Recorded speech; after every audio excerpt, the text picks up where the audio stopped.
Ya teman-temanku yang semoga dirahmati Allah Subhanahu wa taala, ya kita kembali lagi di channel Keluarga Al Mukmin, Sakinah, Mawadah, Warahmah sampai surga insyaallah.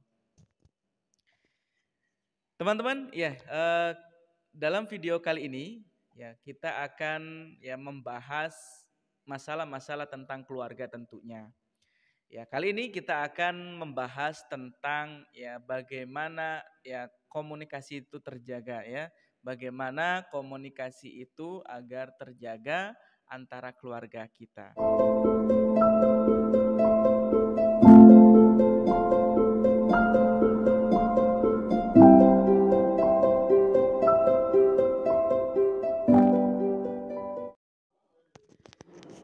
Bismillahirrahmanirrahim. Assalamualaikum warahmatullahi wabarakatuh.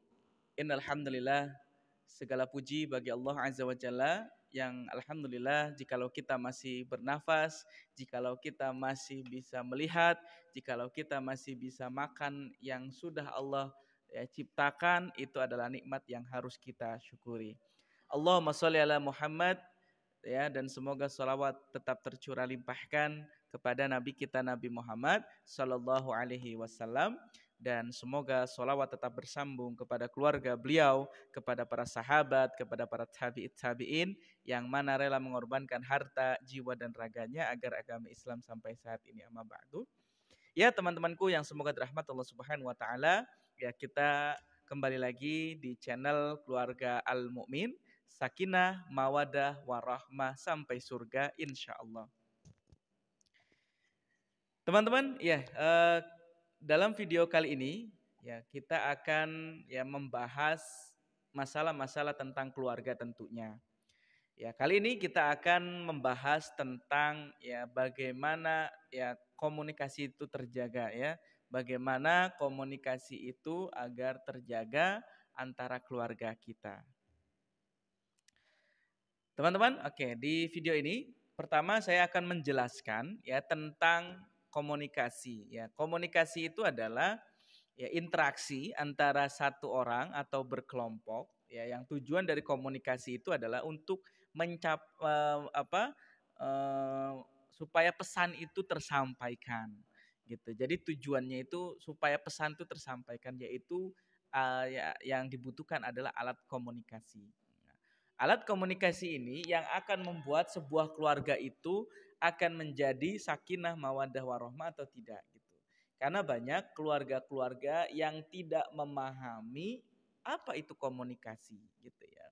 Jadi komunikasi itu misalkan antara suami istri mengobrol, itu juga komunikasi ya. Kemudian yang selain juga komunikasi bertanya, kemudian menjawab, kemudian juga saling sapa gitu kan, saling menawarkan menawarkan makan antara ibu kepada anak, itu juga salah satu yang disebut komunikasi.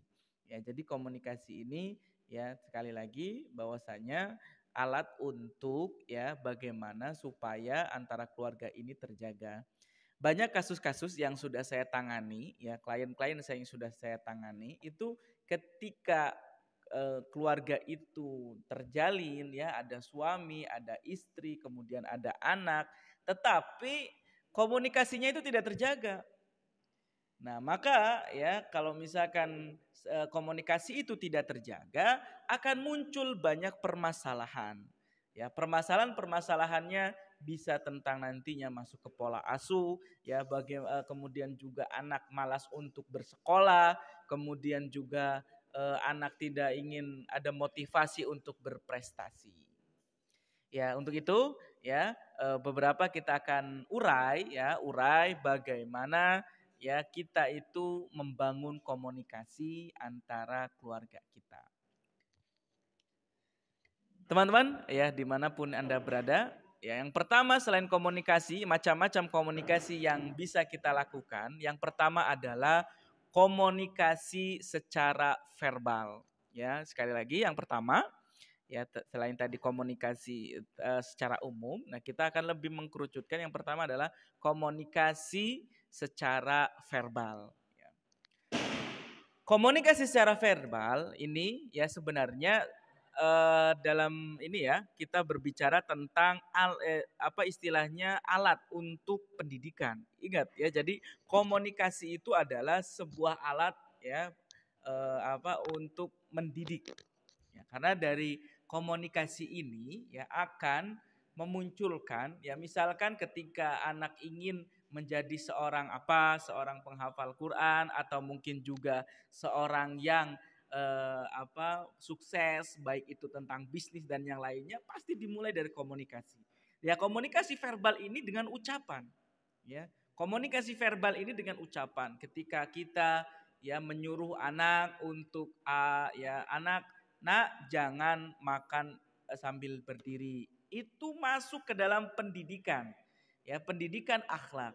Nak tidurnya jangan malam-malam, nanti kamu kesiangan. Itu juga termasuk ya apa namanya komunikasi secara verbal. Jadi kita bisa berkomunikasi terus kepada anak bagaimana ya supaya anak itu memahami gitu. Kalau misalkan kepada istri ya misalkan dengan saling bercanda gitu kan, saling berbincang, ngobrol misalkan tiap malam. Nah, ini dilakukan tidak gitu. Ya, karena misalkan salah satu komunikasi verbal ini adalah salah satu ya upaya untuk mendidik keluarga. Ya, baik istilahnya dalam pendidikan ini kan nggak sebatas oh saya harus orang pintar, bukan. Jadi apa interaksi kita dengan keluarga, suami dengan istri, ya istri dengan suami, kemudian juga anak dengan orang tua dengan anak, itu adalah proses pendidikannya. Maka kalau misalkan teman-teman yang sudah berkeluarga terutama atau mungkin yang belum bisa menjadi referensi ya.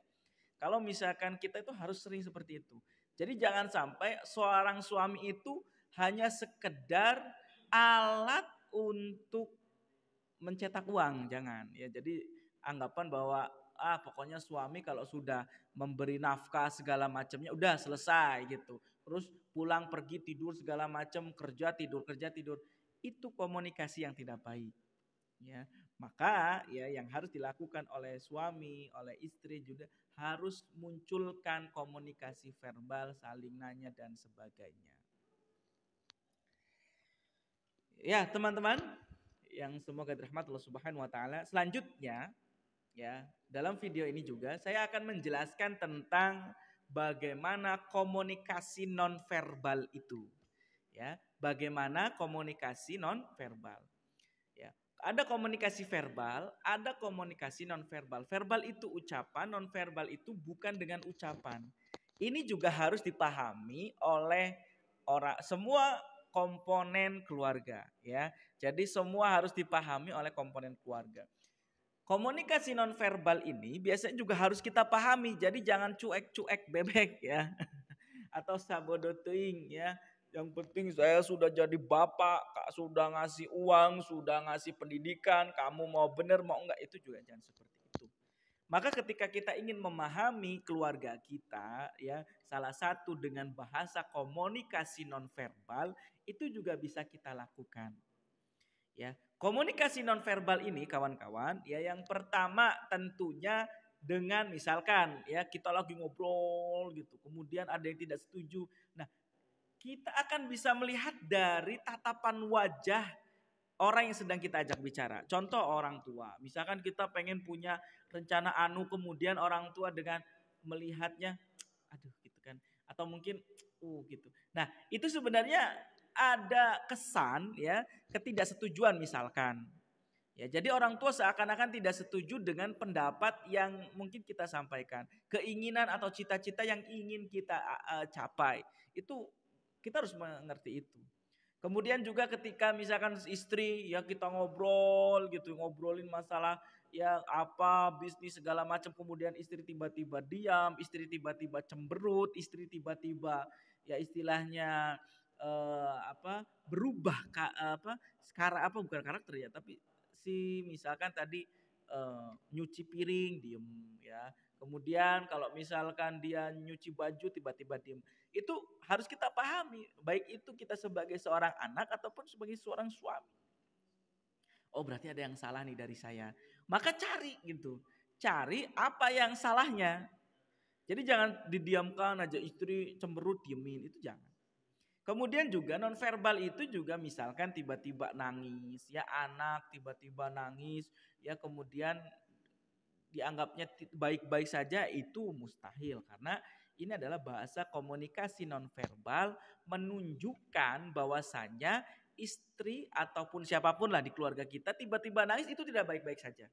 Maka harus kita gali. Ya, dengan gali ini memang ada faktor beberapa faktor ya kawan-kawan.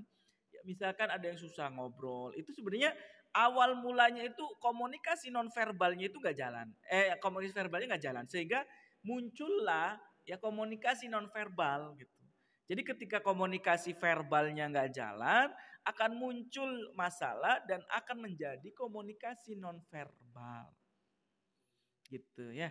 Jadi kawan-kawan ya dalam yang ketiga ini adalah yang kedua ini adalah komunikasi nonverbal ya, nonverbal ini.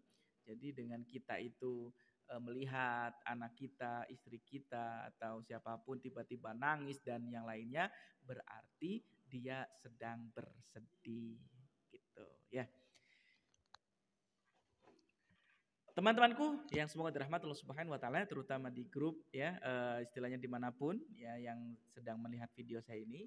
Yang selanjutnya dalam komunikasi ini ya ada yang ketiga itu adalah komunikasi individual.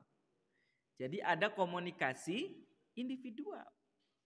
Ya, komunikasi individual ini ya adalah komunikasi antara suami dengan istri ya, komunikasi antara anak dengan anak gitu ya, komunikasi antara ibu dengan anaknya. Nah, ini juga harus terjalin. Karena kalau misalkan tadi ya dengan komunikasi verbalnya jarang, ya udah berarti dengan komunikasi nonverbal. Kalau nonverbalnya juga tidak bisa, ya maka kita bisa menggunakan komunikasi individual. Misalkan kepada antara suami ke istri atau istri kepada suami, misalkan ada anak ngambek, ya kemudian akan muncul komunikasi keduanya juga antara suami dan istri, itu juga harus. Karena komunikasi individual ini adalah komunikasi yang ketika dalam sebuah keluarga itu ada yang bermasalah. Ya, maka dikomunikasikan nih, misalkan ya anak rewel, anak ya istilahnya dia nggak mau sekolah, itu juga harus muncul komunikasi antara suami dan istri. Ya, jadi jangan sampai sebuah masalah itu dibiarkan, nanti juga istilahnya diem sendiri gitu ya, atau mungkin nanti juga dia mau sendiri, itu jangan juga seperti itu. Karena Allah juga memerintahkan kepada kita itu untuk ikhtiar maksimal.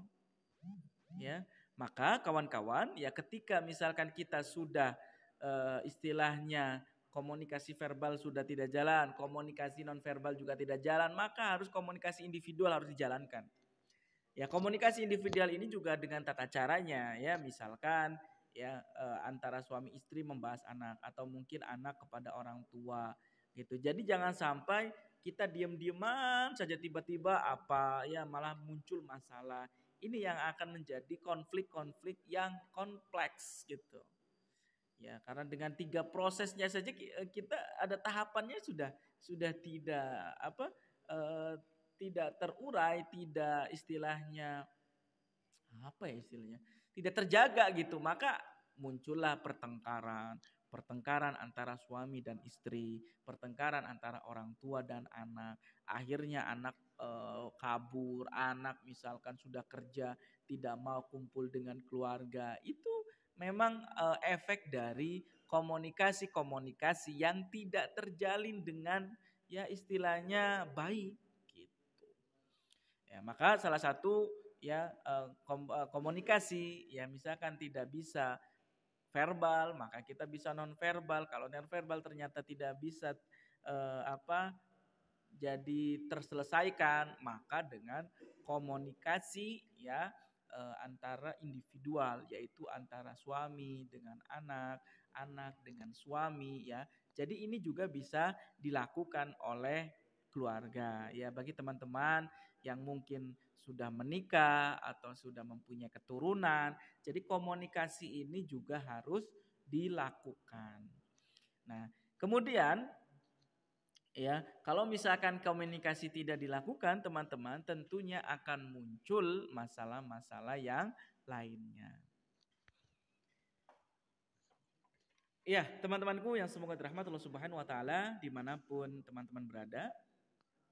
Yang selanjutnya dalam video ini ya saya akan menjelaskan komunikasi yang keempat ya adalah komunikasi berkelompok. Nah, kalau komunikasi kelompok ini biasanya juga tidak tegang ya Kak, bisa apa istilahnya jangan sampai komunikasi kelompok ini harus dilakukan misalkan ya dengan waktu tertentu ya sebenarnya jangan sampai formal-formal banget lah ya.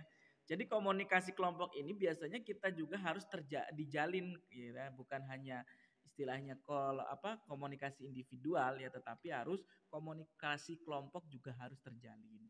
Salah satu komunikasi kelompok yang bisa kita lakukan ya teman-teman ya misalkan saat jalan-jalan bersama kita ngobrol ya kita bercanda bareng-bareng antara suami istri dan anak.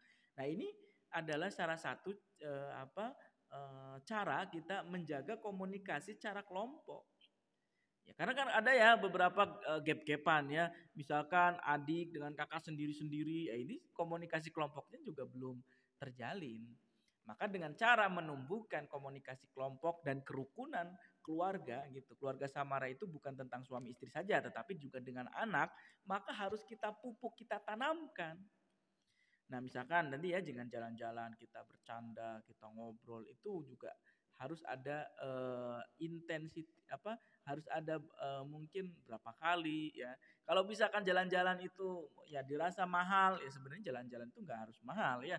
Misalkan kita ngopi bareng, jajan bareng di pinggir sawah dan yang lainnya itu juga salah satu ya cara gitu ya agar kita itu bisa gitu istilahnya menjaga komunikasi kelompok ini. Atau mungkin juga saat makan bersama. Nah, ini keluarga juga harus punya inisiatif. Misalkan jam makan kumpul bareng di meja makan atau mungkin nggak pakai lesehan juga silakan. Nah, ketika makan bareng gitu kan di situ saling mungkin bahasanya saling bertanya, ya suami bertanya kepada istri, kemudian orang tua ditanya kepada anak, masalah cita-cita, masalah apapun, silakan bisa ditanyakan. Ya, maka dengan jalan komunikasi kelompok ini juga untuk menumbuhkan keluarga kita itu agar menjadi keluarga yang samara.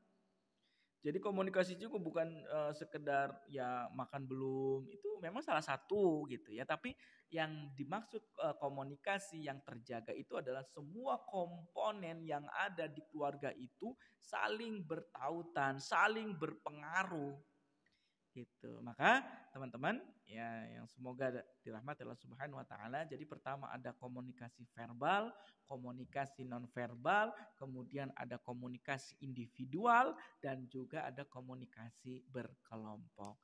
Ya silakan ya. Mudah-mudahan dengan komunikasi terakhir kelompok ini juga mulai nih ya nanti ke teman-teman yang sudah punya keluarga yuk bikin komunikasi kelompok, bikin komunikasi individual, memahami pasangan misalkan komunikasinya nonverbal itu seperti apa. Oh, ini istri lagi marah, oh anak lagi marah itu juga harus dimengerti. Ya, teman-teman itu saja yang mungkin dapat saya sampaikan. Semoga bermanfaat. Ya, tetap ikuti channel saya di Keluarga Al Mukmin ya sakinah mawadah warahmah sampai surga insyaallah. Jangan lupa like ya dan juga subscribe agar channel ini terus berkembang. Itu saja kita akhiri. Assalamualaikum warahmatullahi wabarakatuh.